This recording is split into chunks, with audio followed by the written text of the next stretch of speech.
नमस्कार प्यारे विद्यार्थियों, आप सभी का आपके अपने YouTube channel today current information पर स्वागत है।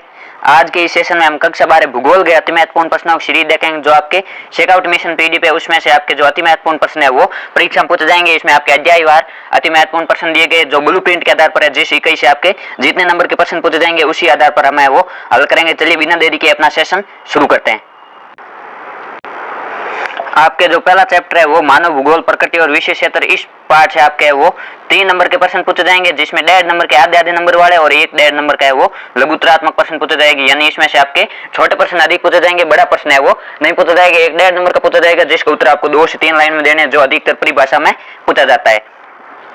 इसमें आपके पहले अति लघुत्तरात्मक यानी जिनका उत्तर 1 लाइन में देना और वस्तुनिष्ठ प्रश्न जो एमसीक्यू यानी 4 विकल्प दिए होंगे उनमें से एक चूज करना है। इसमें पहला विश्व निम्नलिखित में से कौन सा आर्थिक भूगोल का उपक्षेत्र नहीं है। जो संसाधन भूगोल आर्थिक भूगोल का उपक्षेत्र है, पर्यटन भूगोल भी आर्थिक भूगोल का उपक्षेत्र है और कृषि भूगोल भी आर्थिक भूगोल का उपक्षेत्र है। लेकिन जो सैन्य भूगोल है वो राजनीतिक भूगोल का उपक्षेत्र है, आर्थिक भूगोल का नहीं। इसलिए इसमें आपके ऑप्शन 4 है वो सही होगा। आगे दूसरा है मानव भूगोल के जनक कौन है। मानव भूगोल के जनक है वो फ्रेडरिक रेटजेल को माना जाता है। इसमें आपके ऑप्शन 2 है वो सही होगा। 23 प्रश्न है मानव भूगोल की कल्याणपरक और जो मानवतावादी विचारधारा उसका संबंध किससे। जो कल्याणपरक और मानवतावादी विचारधारा उसका संबंध है वो सामाजिक कल्याण से, यानी संपूर्ण समाज का कल्याण है। और ये विचारधारा कहती है कि सरकार को सामाजिक कल्याण के क्षेत्र में अधिक खर्च करना चाहिए। इसमें आपके ऑप्शन 3 है वो सही होगा। जो मानव भूगोल की 3 महत्वपूर्ण विचारधारा है आपको उनको विशेष रूप से ध्यान में रखना है। आगे चौथा प्रश्न है निम्नलिखित में से कौन मानव भूगोल का उपगम नहीं है। जो मानव भूगोल का उपगम है वो मात्रात्मक क्रांति मानव भूगोल का उपगम नहीं है, क्षेत्रीय विभिन्नता मानव भूगोल का उपगम है, स्थानिक संदर्भ भी उपगम है और जो अन्वेषण और वर्णन है वो भी उपगम है। आगे 5 प्रश्न है मानव भूगोल में किसके अध्ययन पर बल दिया जाता है। जो मानव भूगोल है उसके अंतर्गत मानव और प्रकृति के बीच जो अंतर संबंध है उन पर बल दिया जाता है, यानी प्रकृति और मानव दोनों के अध्ययन पर बल दिया जाता है। इसमें आपके ऑप्शन 3 है वो सही होगा। आगे छठा प्रश्न है ऐतिहासिक भूगोल किस मानव भूगोल का उपक्षेत्र, यानी ऐतिहासिक भूगोल है वो किसके अंतर्गत आता है। ऐतिहासिक भूगोल है वो सामाजिक भूगोल का एक भाग है। ये आपको विशेष रूप से ध्यान में रखना है। भूगोल के क्षेत्र और उनके प्रमुख उपक्षेत्र उनमें से एक प्रश्न पक्का पूछा जाता है। आगे 7वां प्रश्न है 1970 के दशक में किस विचारधारा का उदय नहीं हुआ। यानी 1970 के दशक में मानव भूगोल में 3 नई विचारधाराओं का उदय हुआ, जिसमें मानवतावादी विचारधारा, अमूलवादी और व्यवहारवादी, लेकिन जो आधुनिकतावादी उसका उदय नहीं हुआ। इसमें आपके ऑप्शन 3 है वो सही होगा। इन 3 विचारधाराओं को उदय हुआ, मानवतावादी, अमूलवादी और व्यवहारवादी। आगे 8वां प्रश्न है शहरों में चौराहे पर यातायात नियंत्रक बत्तियां वो कौन सी विचारधारा से संबंधित है। यानी शहरों में जिस प्रकार चौराहे पर यातायात बत्तियां होती, पहले हरी होती है, फिर लाल, फिर पीली होती है और फिर लाल होती है, उसी प्रकार जो नवनिश्चयवाद विचारधारा है वो इससे संबंधित है, क्योंकि ये रुको और जाओ की संकल्पना पर आधारित है। यदि मनुष्य प्रकृति के साथ छेड़छाड़ करता है तो ये उनको रोकती है और फिर जाने की परमिशन देता है जब वह प्रकृति के नियमों का पालन करता है। इसमें आपके ऑप्शन 3 है वो सही होगा। आगे रिक्त स्थान मानव भूगोल अस्थिर पट्टी और खालजगह के बीच परिवर्तनशील संबंधों का अध्ययन। मानव भूगोल जो अस्थिर पट्टी और जो क्रियाशील मानव है उसके बीच परिवर्तनशील संबंधों का अध्ययन है। आगे दूसरे खालजगह के दशक में मानव भूगोल में 3 नई विचारधाराओं का उदय। मानव भूगोल में जो 3 नई विचारधारा उसका उदय 1970 के दशक में हुआ था। 1990 के दशक में भूगोल में खालजगह का उदय। 1990 के दशक में भूगोल में उत्तर आधुनिकवाद का उदय हुआ। ये जो आपके भूगोल का विकास क्रम है आपको इसको विशेष रूप से ध्यान में रखना है। आगे चौथी रिक्त स्थान है ग्रिफ्थ टेलर ने एक नई संकल्पना प्रस्तुत की जो 2 विचार और के मध्य मार्ग को परिलक्षित करती है। यानी ग्रिफ्थ टेलर ने एक नई संकल्पना प्रस्तुत की जो पर्यावरणीय निश्चयवाद और संभववाद के मध्य मार्ग को परिलक्षित करती है और इसे नव निश्चयवाद कहा जाता है। ये निश्चयवाद और संभववाद दोनों के बीच का रास्ता बताता है, यानी कि मनुष्य न तो पूर्णतः प्रकृति पर निर्भर है और न ही पूर्णतः प्रकृति से स्वतंत्र है, वह प्रकृति के नियमों का पालन करके अपना विकास कर सकता है। आगे 5 मानव भूगोल खालजगह और खालजगह के अंतर संबंधों की एक नई संकल्पना प्रस्तुत करता है। मानव भूगोल है वो पृथ्वी और मनुष्य के जो अंतर संबंध है उसकी नई संकल्पना प्रस्तुत करता है। आगे आपके अति लघुत्तरात्मक प्रश्न यानी 1-1 लाइन वाले उत्तर। इसमें आपके तीनों प्रकार के प्रश्न पूछे जाएंगे। आधे नंबर के 1 एमसीक्यू, 1 रिक्त स्थान और 1 अति लघुत्तरात्मक प्रश्न। अति लघुत्तरात्मक प्रश्न में राजनीतिक भूगोल के कोई 2 उपक्षेत्र लिखे। राजनीतिक भूगोल के 2 उपक्षेत्र, इसमें पहला है निर्वाचन भूगोल और सैन्य भूगोल। आपको इन दोनों को विशेष रूप से ध्यान में रखना है, ये परीक्षा में कई बार पूछा गया है। आगे 10वां प्रश्न है अमूलवादी विचारधारा ने निर्धनता के कारण बंधन और सामाजिक असमानता की व्याख्या के लिए कौन से सिद्धांत का प्रयोग किया। जो मानव भूगोल की अमूलवादी विचारधारा उसने जो कार्ल मार्क्स का सिद्धांत है उसका पालन किया है कि निर्धनता का कारण बंधन और जो सामाजिक असमानता उसके लिए सरकार मुख्य रूप से जिम्मेदार है। आगे 11वां प्रश्न है रेटजेल के अनुसार मानव भूगोल की परिभाषा दीजिए। आपको ये जो भूगोलवेताओं के अनुसार मानव भूगोल की परिभाषा ये जरूर पूछा जाता है, या तो परिभाषा देकर आपको भूगोलवेता का नाम पूछा जा सकता है या नाम देकर परिभाषा पूछी जाएगी। आपको ये विशेष रूप से ध्यान में रखना है। रेड्सडेल के अनुसार मानव भूगोल मानव समाज और धरातल के बीच जो संबंध है उनका संश्लेषित अध्ययन। यदि आपको परिभाषा देकर पूछा जाए तो आपको संश्लेषित वर्ड पकड़ कर है वो इसका सही उत्तर रेड्सडेल करना है, और पूरा पूछा जाए तो आपको लिखना है मानव भूगोल मानव समाज और जो धरातल के है उसके बीच संबंधों का संश्लेषित अध्ययन है। आगे 12वां प्रश्न है, एलन सी सैंपल के अनुसार मानव भूगोल की परिभाषा दीजिए। एलन सी सैंपल के अनुसार मानव भूगोल जो अस्थिर पृथ्वी और क्रियाशील मानव है उसके बीच जो परिवर्तनशील संबंध है, यानी पृथ्वी है वो स्थिर नहीं और मानव है वो क्रियाशील है, इनके बीच संबंध है परिवर्तन होते रहते हैं, इनके संबंधों का अध्ययन ही मानव भूगोल है। 13वां प्रश्न है, मानव परिसंचरण की धमनियों की तुलना किससे की गई, यानी जिस प्रकार मानव परिसंचरण में धमनियां काम करती है उस प्रकार जो भूगोल का कौन सा क्षेत्र है वो कार्य करता है। जो सड़क और जल मार्ग का जाल है वो धमनियों की तरह कार्य करता है। आगे 14 प्रश्न है, पॉल विडाल डी ला ब्लास के अनुसार मानव भूगोल की परिभाषा। आपको इन तीनों भूगोलवेत्ताओं के अनुसार विशेष रूप से ध्यान में रखना। पॉल विडाल डी ला ब्लास के अनुसार मानव भूगोल पृथ्वी को नियंत्रित करने वाले भौतिक नियम और इस पर रहने वाले जो जीव है उसके मध्य संबंधों का संश्लेषित ज्ञान है। आगे आपके लघुत्तरात्मक प्रश्न, लघुत्तरात्मक प्रश्न है वो 1.5 नंबर का पूछा जाएगा। इसका उत्तर आपको 2 से 3 लाइन में है वो देना है। इसमें पहला पर्यावरणीय निश्चयवाद क्या है, ये आपके इन 3 विचारधाराओं में से पक्का पूछा जाएगा। पर्यावरणीय निश्चयवाद, संभववाद और नव निश्चयवाद, इनमें से पक्का पूछा जाएगा। आपको ये तीनों विचारधारा विशेष रूप से ध्यान में रखनी। प्रारंभिक पर्यावरणीय निश्चयवाद, आरंभिक अवस्था में मनुष्य है वो प्राकृतिक पर्यावरण से प्रभावित होकर प्रकृति के आदेशों के अनुसार अपने आप को ढालिए। इसे आदिम समाज और प्राकृतिक प्रबल शक्तियों के बीच जो अन्योन्य क्रिया होती है उन्हें पर्यावरण निश्चयवाद कहा जाता है। यानी प्रारंभ में मनुष्य और पूर्णतः प्रकृति पर निर्भरता और स्वयं को प्रकृति के अनुसार ढाल लिया और प्रकृति के आदर्शों का पालन करता है, इसे पर्यावरणीय निश्चयवाद का। जो प्रकृति और मानव के बीच क्रिया होती है उसे पर्यावरण निश्चयवाद का। इसके ठीक विपरीत है वो संभववाद है और इसके जनक कौन है। संभववाद मानव सामाजिक और सांस्कृतिक विकास के साथ अधिक सक्षम प्रौद्योगिकी यानी टेक्नोलॉजी का विकास करता है। इसे प्रकृति अवसर प्रदान करते है, मानव इसका उपयोग करता है, धीरे धीरे प्रकृति का मानकीकरण हो जाता है, इसे संभववाद का नाम दिया गया। संभववाद के जो जनक है वो पॉल विडाल डी ला ब्लास है, ये आपको विशेष रूप से ध्यान में रखना। और संभववाद यानी कि मनुष्य प्रकृति का उपयोग करता है और प्रकृति को मनुष्य अपनी ओर अपनी तरह डालना चाहता है, यानी प्रकृति का मानवीकरण होता है उसे संभववाद कहा जाता है। जब मानव का प्रकृतिकरण होता है उसे पर्यावरणीय निश्चयवाद कहा जाता है। ये आपको विशेष रूप से ध्यान में रखना है। यदि मनुष्य पूर्णतः प्रकृति पर निर्भर है तो वह पर्यावरणीय निश्चयवाद, और यदि मनुष्य अपनी टेक्नोलॉजी के सारे प्रकृति में परिवर्तन कर सकता है तो वह संभववाद विचारधारा है, और इन दोनों के मध्य मार्ग का कार्य करती है नव निश्चयवाद। आगे 17वां प्रश्न है, नव निश्चयवाद क्या है और ये संकल्पना किसने प्रस्तुत की। नव निश्चयवाद के अनुसार नया तो पर्यावरणीय निश्चयवाद की दशा और नई संभववाद की दशा, यानी नया तो मनुष्य पूर्णतः प्रकृति पर निर्भर और नई पूर्णतः प्रकृति से स्वतंत्र है, अर्थात प्राकृतिक नियमों का पालन करके हम प्रकृति पर विजय प्राप्त कर सकते हैं, यानी प्रकृति की सीमा में रहकर हम प्रकृति को अपने अनुसार ढाल सकते हैं। यह संकल्पना है ग्रिफ टेलर ने दी थी। ये आपको नव निश्चयवाद विशेष रूप से ध्यान में रखना है, यह हर परीक्षा में पूछा जाता है। आगे 18वां प्रश्न है, सामाजिक भूगोल के 3 उपक्षेत्रों के नाम बताइए। जो भूगोल के प्रमुख क्षेत्र और उसके उपक्षेत्र उनको आपको विशेष रूप से ध्यान में रखना है। सामाजिक भूगोल के 3 उपक्षेत्र, इसमें पहला है व्यवहारवादी भूगोल, दूसरा सामाजिक कल्याण का भूगोल और तीसरा सांस्कृतिक भूगोल। और आर्थिक भूगोल के 3 उपक्षेत्र, संसाधन भूगोल, कृषि भूगोल, पर्यटन भूगोल, ये आर्थिक भूगोल के प्रमुख क्षेत्र है। आगे 20वां प्रश्न है, मानव भूगोल की कल्याण पर क्या मानवतावादी विचारधारा से आप क्या समझते हैं। ये इसमें या तो आपके भूगोल के क्षेत्र परिभाषा और जो 3 विचारधारा या जो मानव भूगोल की 3 महत्वपूर्ण विचारधारा, इनमें से पक्के प्रश्न पूछे जाएंगे। इन 4 टॉपिक से बाहर आपके प्रश्न नहीं पूछे जाएंगे। जो कल्याण पर अथवा मानवतावादी विचारधारा है वो का संबंध लोगों के सामाजिक कल्याण के विभिन्न पक्षों से, इसमें आवास, शिक्षा और स्वास्थ्य जैसे पक्ष सम्मिलित है। आगे 21वां प्रश्न है, अमूलवादी रेडिकल विचारधारा क्या संबंध है। इस जो अमूलवादी विचारधारा इसने निर्धनता के कारण बंधन, सामाजिक असमानता की व्याख्या के लिए कार्ल मार्क्स के सिद्धांत का पालन किया और समकालीन सामाजिक समस्याओं का संबंध है वो पूंजीवाद के विकास से था, यानी सरकार को है वो इन निर्धनता को कम करने का प्रयास करना चाहिए। इसमें जो कार्ल मार्क्स का सिद्धांत है उसका पालन किया गया, इसलिए इसे आपके रेडिकल विचारधारा भी कहा जाता है। इस प्रकार आपका जो पहला पार्ट है, पहली इकाई है, उसमें से 3 नंबर के प्रश्न पूछे जाएंगे। ये अति महत्वपूर्ण प्रश्न है, यदि आप इतना याद कर लोगे तो आपके 3 नंबर है पक्के। हमने पिछली सीरीज में भी है वो इस पाठ्य पुस्तक के आपके अति महत्वपूर्ण प्रश्न हल किए थे। अब इस पाठ्य पुस्तक के ये सेकआउट मिशन के प्रश्न हल करके अगली सीरीज में है, अगली क्लास में हमें वो आपकी जो दूसरी पाठ्य पुस्तक है उसके प्रश्न उत्तर हल करेंगे। इसमें आपकी जो दूसरी इकाई है उसमें 2 पार्ट सम्मिलित है, अध्याय दूसरा और अध्याय तीसरा। इसमें 5 नंबर के प्रश्न पूछे जाएंगे, यानी छोटा और बड़ा दोनों तरह के प्रश्न पूछे जाएंगे। 1.5 नंबर का बड़ा भी यानी लघुत्तरात्मक प्रश्न पूछा जाएगा, बाकी छोटे प्रश्न है वो पूछे जाएंगे। इन 2 पार्टों से आपके 5 नंबर के प्रश्न पूछे जाएंगे। यदि आप इन दोनों पार्टों के ये महत्वपूर्ण प्रश्न हल कर ले तो एक ये और एक जो हमने पिछली क्लास में देखे थे, इन प्रश्नों से बाहर आपकी परीक्षा में नहीं पूछा जाएगा। इसको आपको 3 से 4 बार जरूर है वो पढ़ना है। इसकी पीडीएफ टेलीग्राम ग्रुप में मिल जाएगी, आप पीडीएफ से पढ़ सकते हो।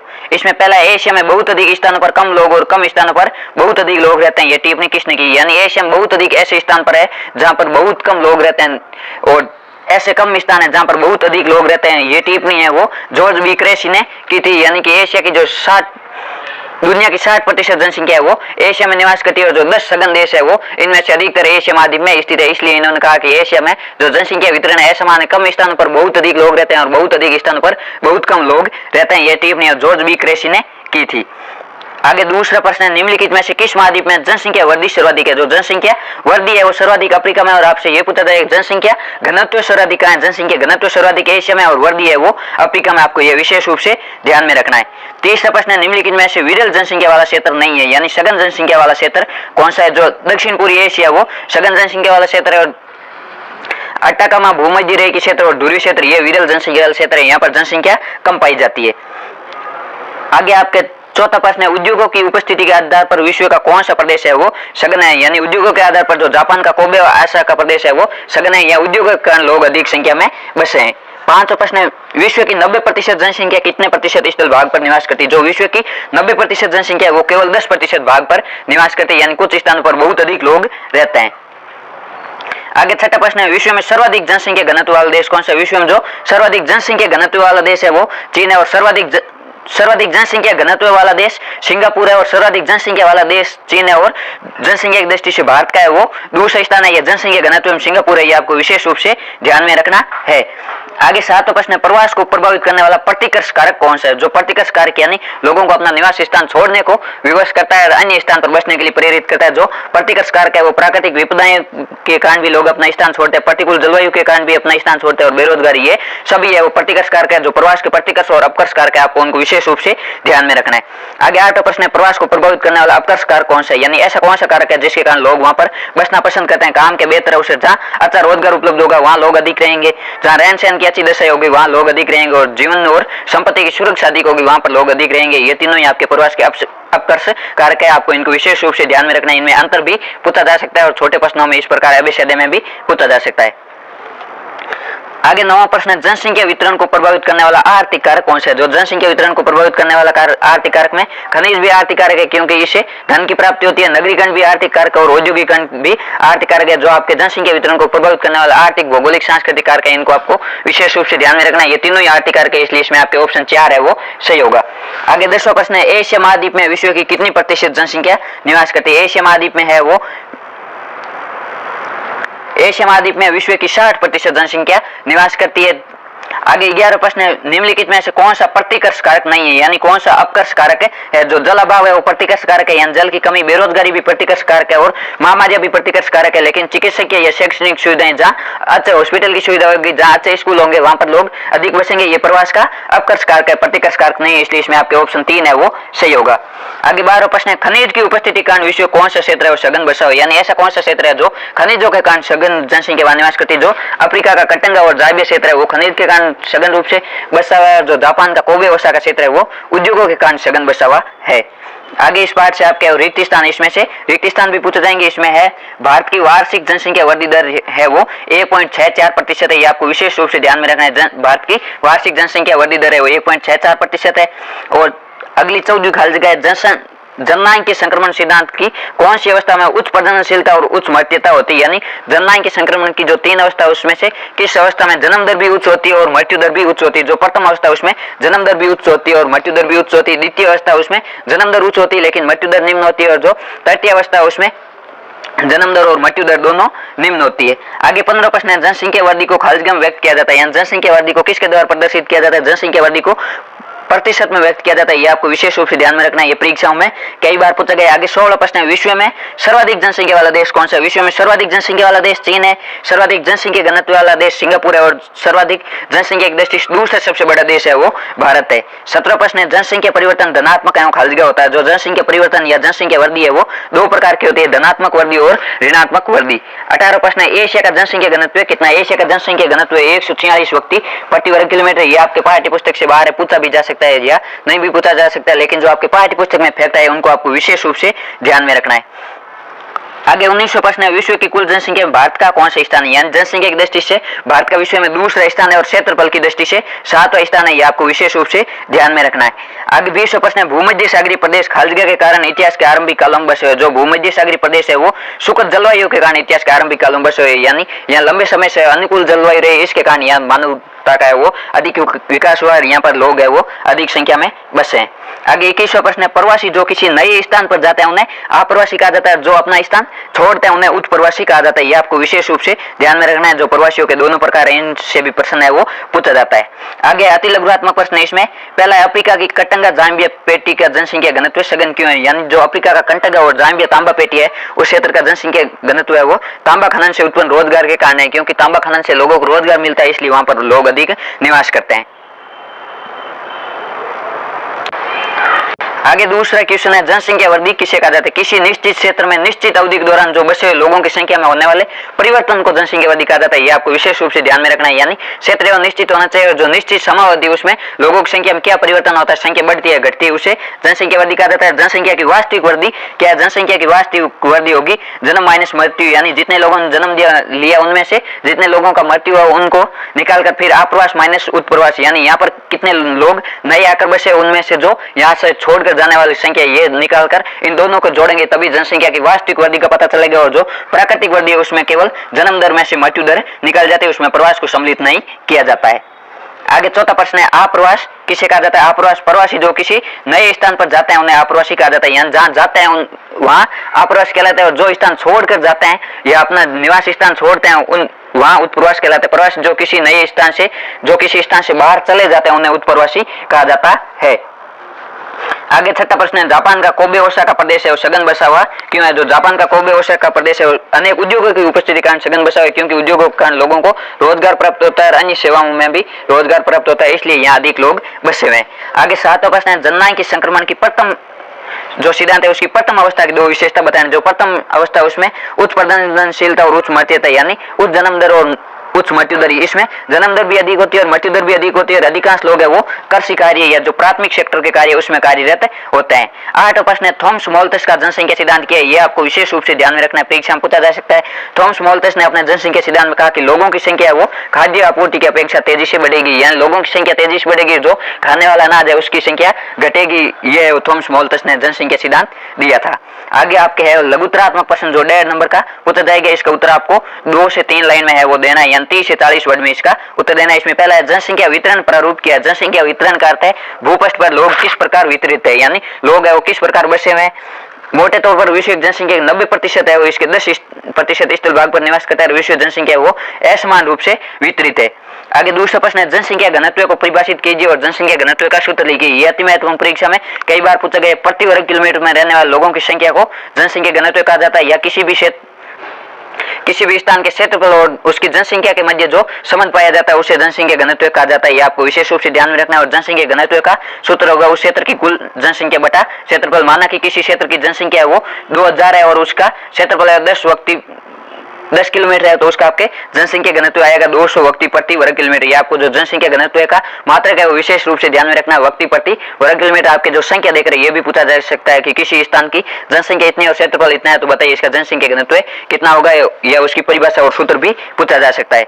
आगे 30 प्रश्न है, जनसंख्या वितरण को जलवायु किस प्रकार प्रभावित करता है। अति उष्ण और जो ठंडे मरुस्थलों की विषम जलवायु मानव बसाव के लिए असुविधाजनक होती है, और जो सुविधाजनक जलवायु क्षेत्र होता है जिसमें अधिक मौसमी जनसंख्या पाई जाती है। भूमध्य सागरीय है वो शुष्क जलवायु या अनुकूल जलवायु कारण इतिहास के आरंभिक कालों में बसे हुए, यानी जलवायु जहाँ मानव जीवन के अनुकूल होगी वहाँ अधिक लोग निवास करेंगे, जहाँ प्रतिकूल होगी वहाँ लोग कम निवास करेंगे। आगे चौथा प्रश्न है, औद्योगिकरण जनसंख्या वितरण को कैसे प्रभावित करता है। औद्योगिक पेटियां रोजगार के अच्छे अवसर उपलब्ध कराती है। इसमें कारखानों के श्रमिक के साथ अन्य जो परिवहन परिचालक है, दुकानदार, बैंक कर्मी, डॉक्टर, अध्यापक, अन्य सेवाएं उपलब्ध कराने वाले लोग भी होते हैं। इस प्रकार औद्योगिकरण लोगों को प्रभावित करता है, यानी औद्योगिकरण क्षेत्र में लोगों को रोजगार मिलता है। जो जापान का कोबे ओसाका प्रदेश है अनेक उद्योगों की उपस्थिति कारण एक सघन बसा हुआ क्षेत्र है। आगे 5वां प्रश्न है, प्रवास किसे कहा जाता है, इसके प्रतिकर्ष और अपकर्ष कारक बताइए। प्रवास यानी जब लोग एक स्थान से दूसरे स्थान पर आवागमन करते हैं उसे प्रवास कहा जाता है, यानी लोगों के द्वारा अपना निवास स्थान बदलना है वो प्रवास कहलाता है। प्रवास के 2 कारक होते हैं। पहला प्रतिकर्ष कारक। प्रतिकर्ष कारक वह कारक जो उसके निवास स्थान को है वो रहने के योग्य नहीं बनाते, उसे अपना निवास स्थान छोड़ने को बाध्य करते हैं। प्रतिकर्ष कारक में पहला कारक है बेरोजगारी, यानी बेरोजगारी कारण लोग अपना निवास स्थान छोड़ते हैं। रहन सहन की निम्न दशाओं कारण भी छोड़ते हैं। राजनीतिक उपद्रव यानी कहीं भी राजनीतिक झगड़े अधिक होते हैं, लोग वहां से चले जाते हैं। और प्रतिकूल जलवायु, प्राकृतिक आपदा और महामारी इनके कारण लोग अपना निवास स्थान छोड़ते हैं। दूसरे प्रवास के अपकर्ष कारक, जहाँ काम के बेहतर अवसर होते हैं वहां अधिक लोग निवास करते हैं। रहन सहन की अच्छी दशा होती है, शांति और स्थायित्व होता है, जमीन और संपत्ति की सुरक्षा और अनुकूल जलवायु होती है, वहां पर लोग अधिक निवास करते हैं। आगे छठा प्रश्न है, जननांग संक्रमण सिद्धांत क्या है? यह सिद्धांत ग्रामीण समाज खेतिहर और अशिक्षित अवस्था से उन्नति करके नगरीय औद्योगिक साक्षर बनता है। किसी प्रदेश की जनसंख्या उच्च जन्म दर और उच्च मृत्यु दर से निम्न जन्म दर और निम्न मृत्यु दर में परिवर्तित होती है, यही जननांग संक्रमण सिद्धांत है। यानी किसी भी क्षेत्र के लोग है वो खेतिहर और अशिक्षित अवस्था से उन्नति करके जब नगरीय और शिक्षित समाज में प्रवेश करते हैं तो उसकी जो पहले जन्म दर है उच्च थी और मृत्यु दर भी उच्च थी। यहाँ लोग अधिक जन्म लेते हैं और मरते भी अधिक है, उसमें दोनों में कमी आ जाती है और जो जन्म दर है वो भी निम्न होती है और उच्च दर भी निम्न, मृत्यु दर भी निम्न होती है। ये आपके जननांग संक्रमण सिद्धांत है। इसकी तीन अवस्था है, आपको तीनों अवस्था को विशेष रूप से ध्यान में रखना है। आगे सातवां प्रश्न है, जनसंख्या नियंत्रण के कोई 4 उपाय बताइए। ये अति महत्वपूर्ण है, आपके परीक्षा में पूछा जा सकता है कि किस प्रकार विश्व की जो बढ़ती हुई जनसंख्या है उसको नियंत्रित किया जा सकता है। इसमें पहला है परिवार नियोजन, इसमें बच्चों के जन्म को रोकना और अंतराल रखना आता है। और दूसरा है महिलाओं के स्वास्थ्य का बेहतर रखरखाव। तीसरा जो गर्भ निरोधक युक्तियां उनकी सुगम उपलब्धता। और चौथा जनसंख्या वृद्धि के प्रभाव है उनको जन जागरूकता फैलाना है, लोगों में जनसंख्या वृद्धि को रोकने हेतु है वो जागरूक करना और जनसंख्या वृद्धि के क्या दुष्प्रभाव होता है ये लोगों को बताना। आगे आपके 8वां प्रश्न है, किसी प्रदेश की जनसंख्या 1,50,000 और क्षेत्रफल 100 वर्ग किलोमीटर है तो जनसंख्या घनत्व ज्ञात कीजिए। आपको जनसंख्या घनत्व का पहला सूत्र लगाना है, जनसंख्या बटा क्षेत्रफल। इसकी आपके जनसंख्या 1,50,000 है और क्षेत्रफल 100 है तो इसका जन घनत्व आएगा 1500 व्यक्ति प्रति वर्ग किलोमीटर, यानी 1 वर्ग किलोमीटर में 1500 व्यक्ति रहते हैं। आगे 9वां प्रश्न है, जनसंख्या वितरण को प्रभावित करने वाले कोई 3 भौतिक कारक बताइए। आपके भौतिक कारक होगा जल की उपलब्धता, जहाँ जल अधिक होगा वहाँ लोग अधिक निवास करेंगे, जहाँ कम जल होगा वहाँ कम लोग निवास करेंगे। इसी कारण जो नदी घाटी क्षेत्र है वो सघन बसे हुए क्षेत्र है। दूसरा है भूआकृति, जहाँ की भूआकृति है वो पहाड़ी या विषम जलवायु विषम होगी वहाँ पर कम लोग निवास करेंगे। जहाँ सुगम होगी जैसे मैदानी क्षेत्र होगा वहाँ पर अधिक लोग निवास करेंगे। मृदा जहाँ उपजाऊ होगी वहाँ अधिक लोग निवास करेंगे, जहाँ अनुपजाऊ होगी वहाँ पर कम लोग निवास करेंगे। ये जनसंख्या वितरण को प्रभावित करने वाले 3 महत्वपूर्ण भौतिक कारक। आगे 10वां प्रश्न है, जनसंख्या वितरण को प्रभावित करने वाले कोई 3 आर्थिक कारक लिखिए। आर्थिक कारक में पहला है खनिज कांड, जो अफ्रीका की कटंगा और जाम्बिया तांबा पेटी है वो सघन बसे क्षेत्र है। और औद्योगिकरण कारण जो जापान का कोबे ओसाका प्रदेश है वो सघन बसा है। नगरीकरण भी एक जनसंख्या वितरण का महत्वपूर्ण कारक है। आगे 11वां प्रश्न है, जनसंख्या परिवर्तन के कितने घटक है नाम लिखिए। जनसंख्या वृद्धि को कितने घटक है वो प्रभावित करता है। जनसंख्या परिवर्तन या जनसंख्या वृद्धि को 3 घटक है वो प्रभावित करते हैं। इसमें पहला जन्म, दूसरा मृत्यु और तीसरा प्रवासी। यानी लोग एक स्थान छोड़कर दूसरे स्थान पर अपना स्थान चेंज करते हैं तो इससे भी जनसंख्या वृद्धि है वो प्रभावित होती है। किसी क्षेत्र की जनसंख्या वृद्धि वहां से अधिक लोग छोड़कर चले जाते हैं तो वहां जनसंख्या वृद्धि ऋणात्मक होती है, लोगों की संख्या कम हो जाती है। जहाँ नए स्थान पर जाकर बसते हैं वहां जनसंख्या में वृद्धि हो जाती है। इस प्रकार जो प्रवास है वो भी जनसंख्या परिवर्तन को प्रभावित करता है। आगे 15वां प्रश्न है, अशोधित जन्म दर को परिभाषित कीजिए और इसका सूत्र लिखिए। आपको जन्म दर और मृत्यु दर दोनों का सूत्र आना चाहिए। प्रति 1000 स्त्री द्वारा जन्मे गए जीवित बच्चों के रूप में व्यक्त किया जाता है। यानी अशोधित जन्म दर प्रति 1000 स्त्रियों के पीछे जितने जीवित बच्चों का जन्म होता है उसे अशोधित जन्म दर कहा जाता है। अशोधित जन्म दर का सूत्र होगा किसी वर्ष विशेष में जीवित जन्म लेने वाले बच्चों की संख्या और बटा कुल जनसंख्या इंटू 1000। आगे 13वां प्रश्न है, अशोधित मृत्यु दर को परिभाषित कीजिए। यानी प्रति 1000 जनसंख्या के पीछे मृतकों की संख्या है उसे अशोधित मृत्यु दर कहा जाता है। यानी प्रति 1000 लोगों के पीछे कितने लोग मर रहे हैं उसे अशोधित मृत्यु दर कहा जाता है। इसका सूत्र होगा किसी वर्ष विशेष मृतकों की संख्या बटा कुल जनसंख्या इंटू 1000। इस प्रकार आपके जो दूसरा जनसंख्या वाला पार्ट है इसे ये अति महत्वपूर्ण प्रश्न है, इनमें से आपके परीक्षा में वो पक्का पूछा जाएगा। आगे आपके इसी इकाई में 30 अध्याय, इन दोनों अध्यायों से सम्मिलित रूप से आपके 5 नंबर के प्रश्न पूछे जाएंगे। अगला 30 अध्याय है वो मानव विकास से संबंधित है। इसमें पहले मानव विकास की अवधारणा निम्नलिखित में से किस विद्वान की देन है। यानी मानव विकास की अवधारणा किसने दी? मानव विकास की अवधारणा है डॉक्टर महबूब उल हक ने दी थी। आगे दूसरे मानव विकास की अवधारणा निम्नलिखित में से किस संकल्पना पर आधारित है। जो मानव विकास की अवधारणा है वो सतत पोषणीयता पर आधारित है, यानी विकास लगातार होना चाहिए, उत्पादकता पर भी आधारित है और सशक्तिकरण पर भी आधारित है। इस प्रकार इसमें आपके ऑप्शन 4 है और सही होगा, इसमें ये उपरोक्त सभी है वो सही है। आगे 30 क्वेश्चन है, उच्च मानव विकास सूचकांक वाले देशों का सूचकांक कितना होता है। जो मानव विकास सूचकांक के आधार पर जो देशों की 4 श्रेणी है उसमें जो उच्च मानव विकास सूचकांक वाले देश है उनका सूचकांक है वो 0.700 से 0.799 के बीच में होता है। इसमें आपके ऑप्शन 2 है उससे अगर अति उच्च है वो 0.800 से ऊपर होगा और जो मध्यम स्तर वाले है वो 0.550 से 0.699 के बीच होता है। जो 0.549 के नीचे होता है उनका निम्न स्तर होता है। इस प्रकार आपको ये जो चारों स्तर हैं उनको विशेष रूप से ध्यान में रखना। आगे चौथा प्रश्न है, निम्नलिखित में से किस देश ने सकल राष्ट्रीय प्रसन्नता को देश की प्रगति का आधिकारिक माप घोषित किया। यानी उस देश के लोग कितने प्रतिशत खुशी है इसके आधार पर है वो किसी देश का विकास मापा जाता है। जो भूटान देश है उसने सकल राष्ट्रीय प्रसन्नता को देश की प्रगति का आधिकारिक माप घोषित किया। ये आपको विशेष रूप से ध्यान में रखना है। आगे पांचवा प्रश्न है, अंतर्राष्ट्रीय श्रम संगठन ILO इंटरनेशनल लेबर ऑर्गेनाइजेशन ने मानव विकास के किस उपगम का प्रतिपादन किया? जो अंतर्राष्ट्रीय श्रम संगठन है उसने जो आधारभूत आवश्यकता उपगम है उसका प्रतिपादन किया। इसने कहा कि प्रत्येक व्यक्ति को है जो आधारभूत आवश्यकताएं उनकी पूर्ति होना जरूरी है, जैसे भोजन, आवास, कपड़ा, मकान, शिक्षा। आगे छठा प्रश्न है, प्रोफेसर अमर्त्य सेन का संबंध किस उपगम से है? यानी प्रोफेसर अमर्त्य सेन है उसका संबंध है वो समता उपगम से, यानी लोगों की कार्य क्षमता को बढ़ाना ताकि वे बेहतर कार्य कर सके। आगे सातवां प्रश्न है, सर्वोच्च मानव विकास सूचकांक वाला देश है, यानी सबसे अधिक HDI किस देश का? सबसे अधिक HDI जो मानव विकास सूचकांक है वो नॉर्वे देश का। यह आपको विशेष रूप से ध्यान में रखना है। इसमें आपके ऑप्शन एक है वो सही होगा। आगे आठवां प्रश्न है, मध्यम मानव विकास सूचकांक वर्ग में कितने देश शामिल है? जो मध्यम मानव विकास सूचकांक है उसमें आपके 37 देश है वो शामिल है। नौवां प्रश्न है, मानव विकास का महत्वपूर्ण पक्ष कौन सा है? मानव विकास का पहला पक्ष है दीर्घ और स्वस्थ जीवन होना चाहिए, सभी को ज्ञान अर्जित होना, जीवन जीने के पर्याप्त साधन होना चाहिए। ये तीनों ही है वो मानव विकास के महत्वपूर्ण पक्ष है। आगे 10वां प्रश्न है, प्रतिवर्ष मानव विकास प्रतिवेदन कौन प्रकाशित करता है? जो प्रतिवर्ष मानव विकास प्रतिवेदन है वो UNDP प्रकाशित करता है, यानी संयुक्त राष्ट्र विकास कार्यक्रम प्रकाशित करता है। ये आपको UNDP की फुल फॉर्म विशेष रूप से ध्यान में रखनी, यूनाइटेड नेशन डेवलपमेंट प्रोग्राम। आगे रिक्त स्थान पूर्ति कीजिए। इसमें आपके पहला है 1990 ईस्वी से प्रतिवर्ष संयुक्त राष्ट्र विकास कार्यक्रम खालिजगा प्रतिवेदन प्रकाशित कर रहा है, यानी UNDP है 1990 से कौन सी रिपोर्ट प्रकाशित करता है? UNDP 1990 से मानव विकास प्रतिवेदन यानी HDI है वो प्रकाशित करता है। आगे दूसरा प्रश्न है, जनसंख्या वृद्धि और खालिजगा विकास में ऋणात्मक सहसंबंध पाया जाता है। जनसंख्या वृद्धि और जो मानव विकास है उसमें ऋणात्मक सहसंबंध पाया जाता है, यानी जितनी जनसंख्या वृद्धि अधिक होगी उतना ही मानव विकास कम होगा, जितनी जनसंख्या है वो कम होगी उतना ही मानव विकास स्तर उच्च होगा। आगे इस पाठ से आपके लघुत्तरात्मक प्रश्न है, यानी 1.5 नंबर वाले प्रश्न है। इसका उत्तर आपको 3 से 4 लाइन 30 से 40 वर्ड में देना है। इसमें पहला प्रश्न है, वृद्धि और विकास में क्या अंतर है? ये अति महत्वपूर्ण है, ये परीक्षा में कई बार पूछा गया है। जो वृद्धि है वो धनात्मक और ऋणात्मक दोनों प्रकार की हो सकती है, यानी वृद्धि है वो प्लस में भी हो सकती है, माइनस में भी हो सकती है, परंतु विकास के अंतर्गत गुणवत्ता में सकारात्मक परिवर्तन नहीं होता, यानी विकास है वो केवल धनात्मक स्थिति में ही होता है। वृद्धि मात्रात्मक और मूल्य निरपेक्ष होती है, यानी वृद्धि को हमें वो माप सकते हैं, जबकि विकास है गुणात्मक होता है, इसका मूल्य सापेक्ष होता है। वृद्धि की हम अन्य के साथ तुलना नहीं कर सकते, उसको माप सकते हैं। विकास है वो गुणात्मक होता है, यानी उसको हम देख नहीं सकते, केवल महसूस कर सकते हैं और इसकी है वो अन्य के साथ तुलना कर सकते हैं। यह आपको वृद्धि और विकास में मुख्य अंतर है, इनको विशेष रूप से ध्यान में रखना है। आगे दूसरा प्रश्न है, मानव विकास क्या है? स्पष्ट कीजिए। यह भी अति महत्वपूर्ण है, परीक्षा में पूछा जा सकता है। मानव विकास लोगों के जीवन में सुधार लाता है, उनके विकल्पों में वृद्धि करता है, यानी उन्हें अधिक अवसर उपलब्ध करवाता है। किसी देश के लोग जीवन की गुणवत्ता का आनंद लेते हैं, उन्हें जो अवसर उपलब्ध होते हैं और स्वतंत्रता का भोग करते हैं उसे मानव विकास कहा जाता है। यानी मानव विकास के आधार पर हम कह सकते हैं कि जहाँ लोगों को अधिक अवसर उपलब्ध है, अधिक स्वतंत्रता उपलब्ध है और लोगों का जीवन स्तर है वो बेहतर है और सरकार है लोगों के जीवन स्तर में सुधार लाने का प्रयास करती है, वहां का मानव विकास है वो उच्च होता है। आगे तीसरा, मानव विकास के संदर्भ में सतत पोषणीयता से क्या अर्थ है? सतत पोषणीयता क्या? सतत पोषणीयता का अर्थ है अवसरों की उपलब्धता में निरंतरता, यानी अवसर है वो निरंतर लगातार उपलब्ध होने चाहिए।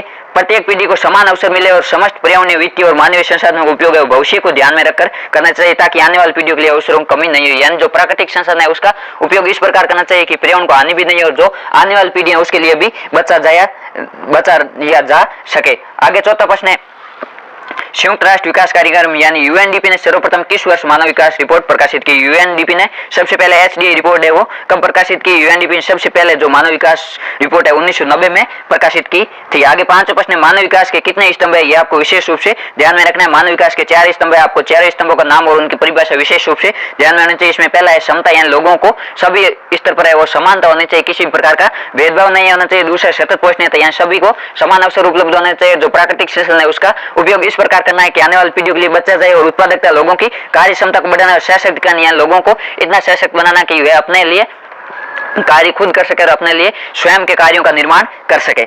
आगे छठा प्रश्न है, मानव विकास के उपगम कौन कौन से? मानव विकास के 4 उपगम है, ये आपको विशेष रूप से ध्यान में रखना है, इनमें कंफ्यूज नहीं होना। जो स्तंभ है वो ये 4 है, समता, सतत पोषणीयता, उत्पादकता और सशक्तिकरण। और उपगम है आय उपगम, कल्याण उपगम, न्यूनतम आवश्यकता उपगम और समता उपगम। आपको इन 4 उपगम का विशेष रूप से ध्यान में रखना है, जिसमें आपके न्यूनतम या आधारभूत आवश्यकता उपगम है वो अंतर्राष्ट्रीय श्रम संगठन ने दिया और जो समता उपगम है वो प्रोफेसर अमर्त्य सेन ने दिया था। आगे 7वां प्रश्न है, मानव विकास सूचकांक यानी HDI का स्कोर कितना होता है? जो मानव विकास सूचकांक HDI उसका स्कोर 0 से 1 के मध्य होता है, यानी 0 से कम नहीं होता, कभी माइनस में नहीं होता और 1 से अधिक नहीं हो सकता। आगे 8वां प्रश्न है, आधारभूत आवश्यकता उपगम में कितनी न्यूनतम आवश्यकता उनके नाम लिखे। जो आपके अंतर्राष्ट्रीय श्रम संगठन ने आधारभूत आवश्यकता उपगम या न्यूनतम आवश्यकता उपगम दिया, उसमें मुख्य रूप से 6 आवश्यकताओं की बात की गई, जिसमें पहला है स्वास्थ्य, या सभी लोगों को बेहतर स्वास्थ्य सुविधाएं उपलब्ध हो, सभी को बेहतर शिक्षा की सुविधाएं उपलब्ध हो, बेहतर भोजन उपलब्ध हो और बेहतर जल आपूर्ति हो, बेहतर स्वच्छता और आवास हो। इन 6 आवश्यकताओं को आपको विशेष रूप से ध्यान में रखना है। आगे 9वां प्रश्न है, इसका आपको पूरा नाम लिखना है। पूरा पहला है HDI ह्यूमन डेवलपमेंट इंडेक्स यानी मानव विकास सूचकांक, दूसरा UNDP संयुक्त राष्ट्र विकास कार्यक्रम यूनाइटेड नेशन डेवलपमेंट प्रोग्राम और तीसरा ILO यानी इंटरनेशनल लेबर ऑर्गेनाइजेशन अंतर्राष्ट्रीय संगठन। आपको यदि पूरा नाम पूछा जाता है तो आपको पहले हिंदी में नाम लिखना है, फिर उसकी मीनिंग लिखने के बजाय जैसे आप HDI का पूरा नाम लिखते हैं तो आपको हिंदी में लिखना है ह्यूमन डेवलपमेंट इंडेक्स, यानी आपको इंग्लिश में लिखने से बचना है, आप हिंदी मीडियम से है तो। आगे 10वां प्रश्न है, मानव विकास रिपोर्ट 2006 और 2020 में भारत का कौन सा स्थान था। जो मानव विकास रिपोर्ट 2006 है उसमें भारत का 126वां स्थान था और जो 2020 की रिपोर्ट है उसमें 131वां स्थान है, यानी मानव विकास भारत का स्तर है वो गिरा है। आगे 11वां प्रश्न है, 1990 के दशक में मानव विकास के संदर्भ में महत्वपूर्ण कार्य करने वाले एशियाई अर्थशास्त्री है, उनका नाम बताना है। जो एशियाई अर्थशास्त्री महबूब उल हक जो पाकिस्तानी अर्थशास्त्री थे और जो अमर्त्य सेन है वो भारत के अर्थशास्त्री थे, इन दोनों ने वो मानव विकास के क्षेत्र में महत्वपूर्ण कार्य किया। आगे 12वां प्रश्न है, मानव विकास के महत्वपूर्ण केंद्र बिंदु कौन से। जो मानव विकास के महत्वपूर्ण केंद्र बिंदु है वो शिक्षा, स्वास्थ्य और संसाधनों तक पहुंच, यानी लोगों को शिक्षा की सुविधा कैसी उपलब्ध हो रही है और लोगों का स्वास्थ्य कैसा और संसाधनों तक पहुंच, यानी किसी भी चीज को खरीदने की क्षमता उनमें कितनी, इनके आधार पर मानव विकास निर्धारित किया जाता है। इसमें प्रत्येक को मानव विकास मापन में 1/3 भारिता दी जाती है, यानी शिक्षा का हिस्सा भी 1/3 है, स्वास्थ्य का हिस्सा भी 1/3 है और संसाधनों का हिस्सा भी 1/3 है। यदि इन तीनों क्षेत्रों में कोई भी देश बेहतर रहता है उसका मानव विकास सूचकांक है वो स्कोर उच्च होगा। आगे 13वां प्रश्न है, मानव विकास के निम्न स्तर के कोई 2 कारण बताइए। मानव विकास का स्कोर है वो नीचे क्यों होता है। राजनीतिक उपद्रव और गृह युद्ध जैसी स्थिति, इसके कारण है वो मानव विकास स्तर निम्न होता है। अकाल या बीमारियों की अधिक घटनाओं का दौर होता है तो भी मानव विकास स्तर है वो गिर जाता है। आगे 14 प्रश्न है, मानव विकास के उच्च स्तर वाले देश है उनकी कोई 2 विशेषता बताइए। जो उच्च स्तर वाले देश है उन्होंने सामाजिक सेक्टर में अधिक खर्च किया, यानी शिक्षा, स्वास्थ्य इन पर अधिक खर्च किया और जो राजनीतिक उपद्रव और अस्थिरता से स्वतंत्र है, यानी उसमें राजनीतिक अस्थिरता नहीं रहती और गृह युद्ध की स्थिति नहीं रहती है। इस प्रकार आपके इस दूसरी इकाई से है वो 5 नंबर के अति महत्वपूर्ण प्रश्न पूछे जाएंगे। इस सीरीज में हमने वो 5 नंबर दूसरी इकाई और पहली इकाई के 3 नंबर यानी 8 नंबर के पूरे प्रश्न हल किए। इनमें से आपकी परीक्षा में पक्के पूछे जाएंगे। इससे पहले हमने इसी पाठ्य पुस्तक के आपके 2 क्लास लिए, उन दोनों क्लास में पूरी पाठ्य पुस्तक के चैप्टर वाइज अति महत्वपूर्ण प्रश्न आप उनको पढ़ लेना है, 2 से 3 बार इनको पढ़ लेना है। इससे बाहर आपके परीक्षा में नहीं पूछा जाएगा। अगली सीरीज में हम आपके इस पाठ्य पुस्तक की जो तीसरी इकाई है उसके बारे में बात करेंगे और उसके बाद जो आपकी दूसरी पाठ्य पुस्तक है जो भारत मानव भूगोल वाली है उससे बात करेंगे। यदि चैनल पर नए हैं तो चैनल को सब्सक्राइब करें, अपने दोस्तों के साथ भी शेयर करें और इसकी PDF टेलीग्राम ग्रुप में मिल जाएगी। टेलीग्राम ग्रुप का लिंक है इस वीडियो के डिस्क्रिप्शन में दिया गया, आप वहां से टेलीग्राम ग्रुप ज्वाइन कर प्राप्त कर सकते हैं।